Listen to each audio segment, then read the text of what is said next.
Today on Mood Food, a dish with a difference. And to present this wonderful fare to us today, I'm joined by not one chef, but two chefs. Well, I don't know if that's strictly true, but we'll find out in a moment. Their names are Susanna Stavenhagen Short and her husband Gerald Short, who are the co-owners of a cafe that I've been hearing a lot about. So I'm quite excited about meeting them both today. It's called It's Rawsome Live Food Cafe, and you'll find it out at Rosemount on the coast. Susanna and Gerald, lovely to meet you both today. Thanks for coming in. That's great to be Pleasure. here. Greetings. Thanks. Tell us, your cafe has been running for about 5 months nearly, and it has a reputation for raw vegan food. Is that right? Am I getting it right? Yes. All right, so why the desire to set up such a food establishment on the coast? Well, it's really the first of its kind here. And for us, it was really important that this kind of food was available for people to eat. When we came here about 3 years ago, we were just really we were looking for something like this because we couldn't find anything, and we've always been eating organic food, and we like fresh raw vegetables, fresh raw fruit and salads and all of that, and we couldn't find it anywhere. So we basically started a wholesale business, and we started doing a few of those things, and we started making our own cheeses, cashew cheeses, and cakes. We made beautiful cakes that were completely dairy-free, vegan, raw, and sold those to all kinds of stores, health food stores in Brisbane and Gold Coast and, Sunshine Coast. Mm-hmm. And then we found this opportunity of this cafe. And we said, okay, let's do this. Let's do a cafe and just offer this kind of food on the coast. Gerald, what's the demand like on the coast for this type of fare? Well, it's a growing demand because people are looking for options. That's what we found. A lot of the people that we've known who are already into this style of food have really they are the ones who we thought we would be catering to mostly. But what we found is the regular folk that we haven't had any connections with who are looking for alternatives have walked in our door.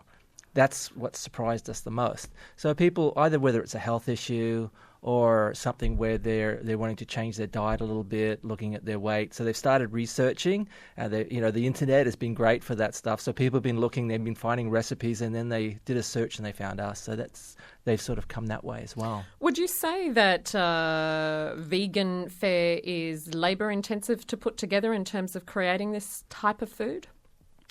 I don't think so. I think it's just a change for people. It's something they're not used to doing. But once you get used to it and you know how to do it, it's actually easier, I think, than cooking. The first time you get a recipe, yeah. How was it the first time you ever made something from a recipe? It's tough sometimes, until you've worked it out, and then it's easy. We had a vegan colleague here at ABC Coast FM until recently, and I know some of the staff members were challenged by special occasions like her birthday for vegan icing and all kinds of vegan chocolate, and it's all out there though, and it does seem to be growing. It really is starting to happen now. Yeah, it's there's a bit of a groundswell, it seems like, of products coming now to meet that market. So, what's the definition of vegan as far as you're concerned, Susanna? It's basically food that doesn't have any dairy in it. It's totally no meat, no so fish. It's animal product free? Yeah, it's completely animal product free. And that's the all-around way that you can say it. But, we took it even a step further because we made it raw. So we basically only use raw vegetables, raw fruit. We use fresh coconuts. We dehydrate our things in a dehydrator, which is a special little machine that you can make breads in and crackers, and you can marinate vegetables. It's a very, very simple process, really. It's time-consuming sometimes, especially when you make breads and crackers. That's time-consuming, but it's just beautiful because we don't use grains either.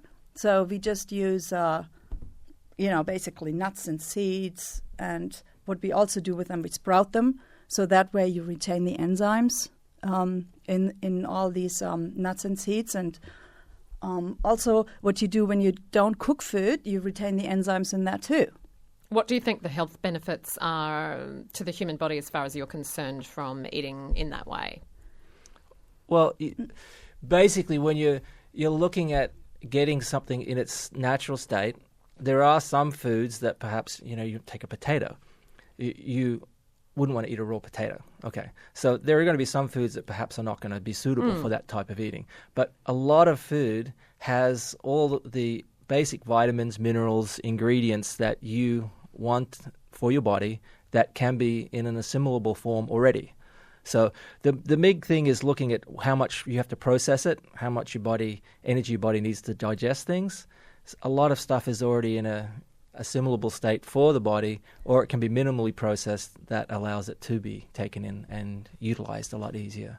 So it's, there's a lot of things out there that you can use, and there's a few that you wouldn't. So You have brought in a dish today that just looks like the very essence, the epitome of fresh and raw, and it's coconut ceviche. Mm-hmm. I think I'm saying it properly, and you think maybe I am as well. Sounds great. Ceviche, what is the tradition of that style of dish? Where does it come from? Well, it comes from the Mediterranean. It's used in Mexican food, Mexican Californian food. It's basically made with fish, usually. It can be made with shrimp, it can be made with calamari, or it can be made with fish, And usually what they do, they use raw fish and they marinate that. Mm-hmm. And I just made a version basically with raw coconut, which a lot of people have told me, who needs fish when you have this? Really? Yes, because it brings out those flavors. It's a little bit milder, of course, and as I said, it's just completely meat-free, fish-free, so it's a very nice alternative, and fresh coconut is just a very, very good thing for you to eat. But can be tricky to open. And I wanted to talk to you about this, Gerald, because you've actually gone to the trouble of making a YouTube clip and posting it about how to open a coconut successfully. Yeah.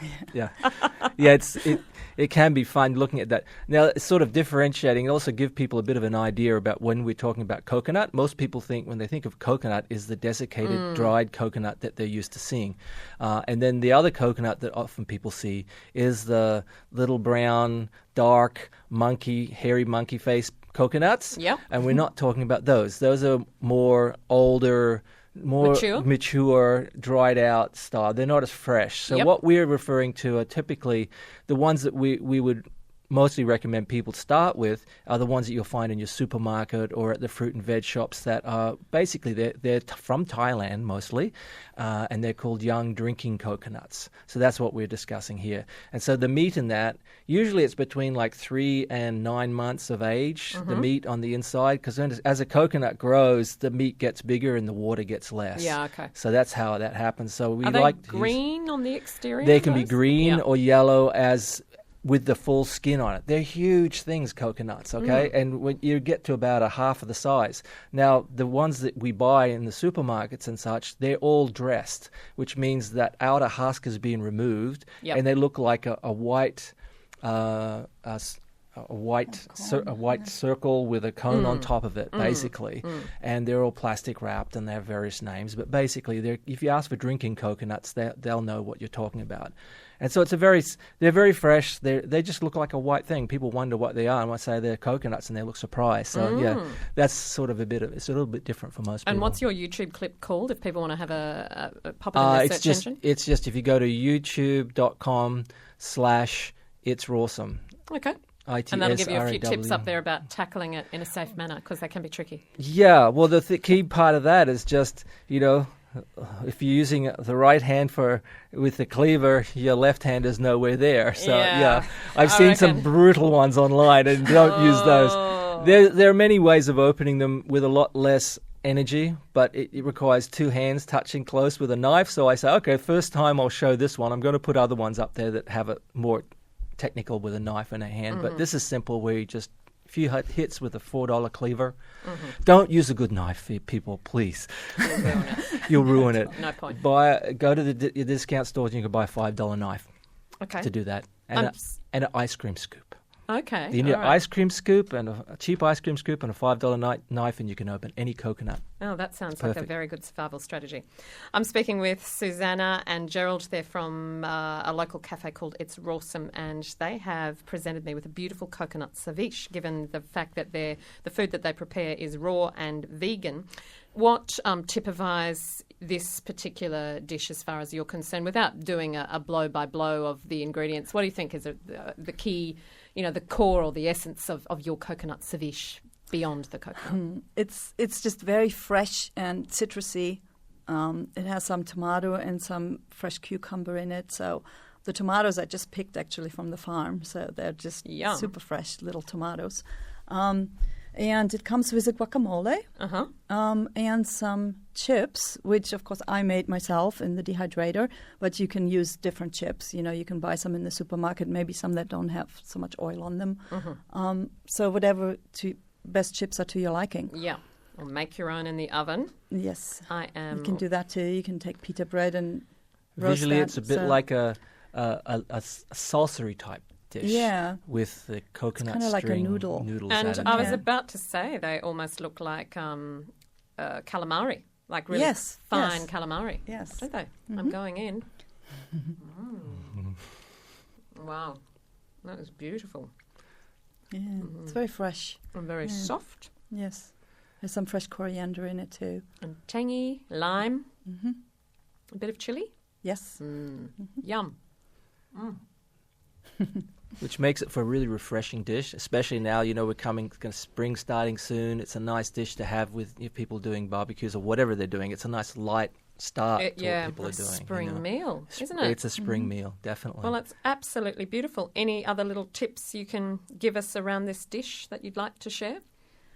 It's basic. I try to make something very, very simple, so that people can do very easily, and it goes very quick. You can put it together in like 10 minutes. It's the coconut. The opening of the coconut is the only thing that maybe acquires a little bit of skill, but otherwise, it's a very easy dish. Well, it's just taste divine. That guacamole is beautiful, and I love your chips. They're beautiful. They're a real treat. Thank you. Well, it's been great to meet you today, both of you. And if you want to check out Gerald's advice regarding opening a fresh coconut, then you can find that online on YouTube. It'll be great to see the forthcoming episodes. Gerald and Susanna, thanks so much for coming in and sharing this lovely dish and telling us a little bit about yourselves and your cafe. Thanks for having us. Thanks, Annie. Thank you.